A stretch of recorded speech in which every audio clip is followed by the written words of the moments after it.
आज है 21 जनवरी 2026। आज के दिन गोल्ड और सिल्वर दोनों ही थोड़े थोड़े महंगे होते हुए नजर आए। तो जानेंगे कि भाई ओवरऑल क्या चल रहा है, कौन सा ईटीएफ आज के टाइम में काफ़ी ज़्यादा चर्चा में है, किस ईटीएफ के ऊपर हमें नज़र रख के चलनी है और आगे चल के ये मार्केट किस तरह से बदलने वाली है। गोल्ड और सिल्वर को लेकर कौन कौन सी वो खबरें निकल के सामने आ रही हैं जो हमें ध्यान रखकर चलनी है।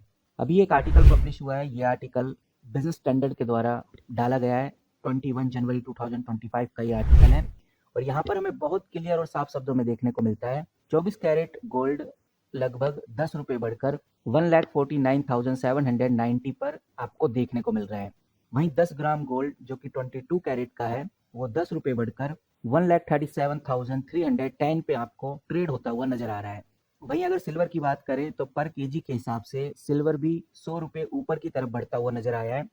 1 kg सिल्वर की कीमत आज के टाइम पे 3,20,100 रुपीज़ आपको देखने को मिल रही है। और ये जो रेट मैंने आपके सामने रखे हैं बिजनेस स्टैंडर्ड के द्वारा जो रेट पब्लिश किए गए हैं, ये रेट इंडिया की मेजर सिटीज़ दिल्ली, मुंबई, चेन्नई, कोलकाता का एवरेज रेट है। अब सवाल ये आता है कि भाई बेसिकली प्राइस क्यों बढ़ रही हैं। तो यहाँ सबसे बड़ा रीज़न है ग्लोबल मार्केट में गोल्ड का स्ट्रॉन्ग होना। ये एक सबसे बड़ा और सबसे वैल्यूबल रीज़न है जो हमें ध्यान रखकर चलना है।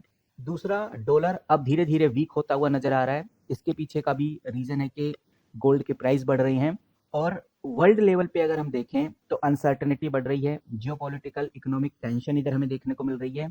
और जब जब इस तरह के रिस्क बढ़ते हैं तो ये चीज़ ध्यान रखनी है, जो लोग हैं, जो इन्वेस्टर्स हैं, वो स्टॉक से पैसा निकालते हैं, गोल्ड और सिल्वर में डालना स्टार्ट करते हैं। इसीलिए डिमांड इनकी बढ़ती जा रही है, प्राइस ऊपर की तरफ बढ़ता जा रहा है। अब यहाँ पर जो सबसे इंपॉर्टेंट बात है, जो अक्सर लोग गलती करते हैं, वो ये है कि 10 रुपये या 100 रुपये का मूव कोई बड़ी रैली नहीं होती। ये सिर्फ डेली फ्लक्चुएशन है। ट्रेंड चेंज हो रहा है इस बात का कोई सिग्नल नहीं देता। ये चीज़ हमें ध्यान रखकर चलनी है। अगर तुम ये सोच के चल रहे हो कि अभी के टाइम पे गोल्ड रॉकेट बन सकता है तो ऐसा बिल्कुल नहीं है। ये सोच आपको निकालनी होगी। प्रैक्टिकली टेक अवे अगर हम देखें तो साफ नज़र आता है शॉर्ट टर्म में इग्नोर करना ही सही है क्योंकि ये एक नॉइस है बस। लेकिन लॉन्ग टर्म में अगर हम बात करें तो ईटीएफ हो गया, फिजिकल गोल्ड हो गया, ये जैसे जैसे डिप होते हैं हमें एक्युमुलेट करना चाहिए। दूसरा, सिल्वर की अगर हम बात करें तो सिल्वर काफ़ी ज़्यादा वोलेटाइल है और सिल्वर के केस में बिना प्लान के एंट्री लेना काफ़ी रिस्की हो सकता है। तो अब थोड़ा डिस्कस कर लेते हैं कि बेसिकली अभी के टाइम पे क्या करना चाहिए। 21 जनवरी 2026 के डेटा के हिसाब से किन बातों पे ध्यान रखना है। अभी जो भी हमें गोल्ड और सिल्वर में मूव देखने को मिल रहा है आज के दिन का, 10 रुपये गोल्ड ऊपर गया है, 100 रुपये सिल्वर ऊपर गया है, तो ये सिर्फ नॉइस है। ये एक डेली फ्लक्चुएशन है, कोई ट्रेंड चेंज नहीं है। और ये चीज़ ध्यान रखनी है कि न्यूज़ पे अगर एंट्री लोगे तो ये समझिए कि आपने टॉप पर एंट्री ली है। जो टॉप पर एंट्री लेते हैं, क्योंकि उसके बाद फिर से ये प्रॉफिट बुकिंग पे आएंगे, तो फिर आपका प्रॉफिट बुक हो पाना काफ़ी मुश्किल हो जाएगा। अभी रिस्क रिवॉर्ड काफ़ी बेकार है, इस चीज़ का ध्यान रखकर चलना है क्योंकि गोल्ड ऑलरेडी ऊपर के लेवल पे है। करेक्शन आ सकता है 1 से 3% ईजिली, ये नीचे गिर सकता है। और अगर तुम एंट्री लेते हो इस टाइम पर जब ये काफ़ी ऊपर है और मार्केट थोड़ा बहुत भी पॉजिटिव होता है तो आपको तुरंत लॉस होने की संभावनाएं हैं। तो ध्यान रखो कि प्राइस फिर से नीचे आएगा, दोनों में ही, गोल्ड और सिल्वर दोनों में ही। और एक साथ फुल एंट्री लेना इधर सही नहीं है, स्टेप बाय स्टेप आपको इधर एंट्री लेनी चाहिए।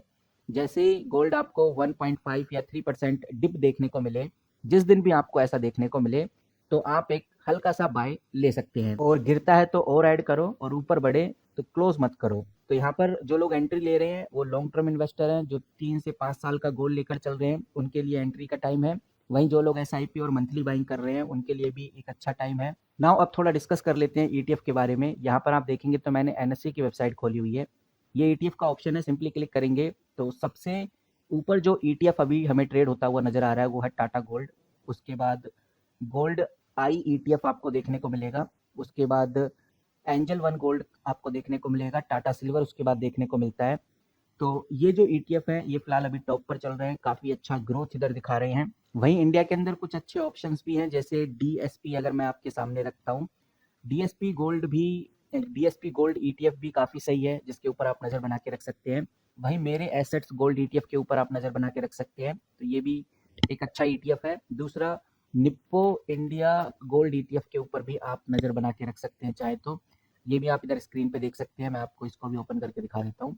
यहाँ पर आप देखिए इधर भी आपको 5.34% का ग्रोथ देखने को मिलेगा। तो इन तीनों ईटीएफ में से किसी भी ईटीएफ में आप एंट्री ले सकते हैं। वहीं सेम केस सिल्वर की अगर हम बात करें तो डीएसपी गोल्ड की जगह अगर हम सिल्वर लिखते हैं तो सिल्वर ईटीएफ आ जाता है। मैं आपको दिखा देता हूँ, यहाँ पर आप देखिए डीएसपी सिल्वर ईटीएफ आ चुका है। सेम केस मेरे एसेट्स में भी आप सिल्वर ईटीएफ के ऊपर नज़र रख सकते हैं। मैं यहाँ पर सिल्वर लिख देता हूँ तो सिल्वर आ जाता है मेरे सामने। दूसरा निप्पो के अंदर भी आप सेम सिनेरियो कर सकते हैं, यहाँ पर भी मैं सिल्वर लिख देता हूँ तो सिल्वर ईटीएफ इधर खुल के आ जाता है। दूसरा हमें ये ध्यान रखकर चलना है, जो लोग ये सोचते हैं कि भाई कोई भी ईटीएफ लो सब सेम ही होते हैं, तो ये चीज़ हमें ध्यान रखकर चलनी है, ऐसा बिल्कुल भी नहीं है। दोनों का बिहेवियर अलग अलग है। अगर हम गोल्ड और सिल्वर के कंपैरिजन में देखें तो गोल्ड एक सेफ हेवन इन्वेस्टर्स के लिए काफ़ी यूजफुल होता है। सिल्वर ज़्यादा रिस्की है, ग्रोथ वाला है, लेकिन रिस्क काफ़ी ज़्यादा है। बाकी अगर हम सिल्वर ईटीएफ की बात करें, जैसे आप इधर देखिए मैंने Tata silver exchange trade fund खोला हुआ है, डीएसपी सिल्वर ईटीएफ खोला हुआ है, मेरे एसेट सिल्वर ईटीएफ खोला हुआ है, निप्पो इंडिया सिल्वर ईटीएफ मैंने इधर खोला हुआ है। तो इन सिल्वर ईटीएफ की अगर बात करें तो इनमें सेम क्या है, सबसे पहली बात तो ये सब सिल्वर ईटीएफ फंड है, मतलब ये फिजिकल सिल्वर का जो प्राइस चल रहा है उसको फॉलो करते हैं। ये जितने भी ईटीएफ मैंने आपके सामने रखे, इनका ऑब्जेक्टिव एक ही है, जो भी सिल्वर का प्राइस चल रहा है उस हिसाब का रिटर्न देना। अब यहाँ पर इंपॉर्टेंट ये है कि भाई जब ये चारों ही सिल्वर ईटीएफ हैं, जैसे टाटा सिल्वर हो गया, डीएसपी सिल्वर हो गया, या फिर मेरे एसेट्स हो गया, या निप्पो इंडिया सिल्वर ईटीएफ हो गया, या और भी जो सिल्वर ईटीएफ हैं, इनमें फ़र्क कहाँ आ जाता है? तो सबसे बड़ा फ़र्क आ जाता है एक्सपेंस रेशो का, मैनेजमेंट कॉस्ट का। हर ईटीएफ अपने फंड मैनेजर को एक फ़ी देता है, और ये चीज़ ध्यान रखकर चलनी है, जिस भी ईटीएफ का एक्सपेंस रेशो लो होता है उसमें रिटर्न बेटर हो सकते हैं, सेम प्राइस मूवमेंट में आपको रिटर्न बेटर देखने को मिलेंगे। वहीं लिक्विडिटी का भी ध्यान रखना है, जिस भी ईटीएफ में ज़्यादा लिक्विडिटी होगी, ज़्यादा ट्रेडिंग वॉल्यूम होगा, उतना ईजी रहेगा इन ईटीएफ में एंट्री लेना और एग्जिट करना। और लो वॉल्यूम ईटीएफ में बिड आस्क सेपरेट ज़्यादा होता है, जिसकी वजह से थोड़ा लॉस एक ट्रेडर को हो जाता है। दूसरा गाइज ये भी ध्यान रखकर चलना है कि ये जो ईटीएफ हैं, चाहे वो टाटा हो, चाहे वो डीएसपी हो, मेरे एसेट्स हो, निप्पो हो, ये जो ईटीएफ होते हैं इनका काम होता है जो प्राइस चल रहा है सिल्वर का या गोल्ड का उसको फॉलो करना। पर सब फंड परफेक्टली ये काम नहीं कर पाते, प्राइस को परफेक्टली फॉलो नहीं कर पाते। इसीलिए ये चीज़ भी ध्यान रखनी है कि कौन सा ईटीएफ हाइपर एक्टिव है, एकदम गोल्ड या सिल्वर का प्राइस बढ़ता है तो उस ईटीएफ में हमें वो दिखता है। तो ये चीज़ भी ध्यान देना है कि ट्रैकिंग एरर किसी ईटीएफ में है तो उसमें कोई फ़ायदा नहीं है। आपको लेट अपडेट होगा तो लेट अपडेट होने से आपका लॉस होगा। इसीलिए जो ईटीएफ सिल्वर प्राइस को क्लोजर ट्रैक करते हैं वो बेटर परफॉर्मेंस में रहते हैं। दूसरा रेपुटेशन के ऊपर भी डिपेंड करता है। बिग फाउंड हाउसेस जैसे मेरे एसेट्स हो गया, डीएसपी हो गया, आईसीआईसीआई हो गया, टाटा का हो गया, तो ये काफ़ी पॉपुलर है, काफ़ी रेपुटिव है। तो कहीं ना कहीं इनमें रिस्क और रिसर्च एंगल अलग अलग होता है, और हर चीज़ में कहीं ना कहीं इनमें पॉजिटिविटी देखने को मिलती है। इसीलिए टाटा सिल्वर और टाटा गोल्ड ईटीएफ काफ़ी सही है। बाकी आप चाहे तो अपनी पसंद से भी किसी ईटीएफ में एंट्री ले सकते हैं। मैंने आपको फ़र्क बता दिया है, मैंने आपको बता दिया है कि ओवरऑल क्या चल रहा है।